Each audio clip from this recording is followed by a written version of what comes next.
বিএনপির স্থায়ী কমিটির সদস্য দিনাজপুর ৬ আসনের ধানের শীষের প্রার্থী ডাক্তার AZM জাহিদ হোসেনের সার্বিক তত্ত্বাবধানে দিনাজপুরের ঘোড়াঘাটে দিনব্যাপী ফ্রি মেডিকেল ক্যাম্পের উদ্বোধন করা হয়েছে।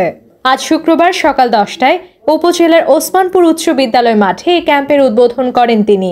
দিনব্যাপী ফ্রি মেডিকেল ক্যাম্পে বিভিন্ন রোগে আক্রান্ত শত শত রোগীকে বিশেষজ্ঞ চিকিৎসকগণ চিকিৎসা সেবা প্রদান করেন এবং বিনামূল্যে রোগীদের মাঝে ঔষধ বিতরণ করেন। উদ্বোধনী অনুষ্ঠানে উপজেলা বিএনপির ভারপ্রাপ্ত সভাপতি মোহাম্মদ মাহবুবুর রহমান চৌধুরী, সাধারণ সম্পাদক আবু সাইদ মিয়া, পৌর বিএনপির সভাপতি আব্দুস সাত্তার মিলন, ভারপ্রাপ্ত সাধারণ সম্পাদক মুক্তার হোসেন সহ উপজেলা ও পৌর বিএনপির নেতাকর্মী ও অঙ্গ সহযোগী সংগঠনের নেতাকর্মীরাও উপস্থিত ছিলেন।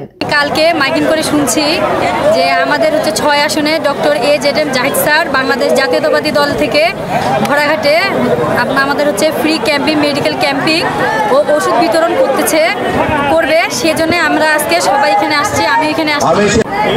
কালকে মাইকিং শুনছি বিএনপির পক্ষ থেকে চোখ দেখানোর জন্য। নিউজ ডেস্ক, ঘোড়াঘাট এক্সপ্রেস।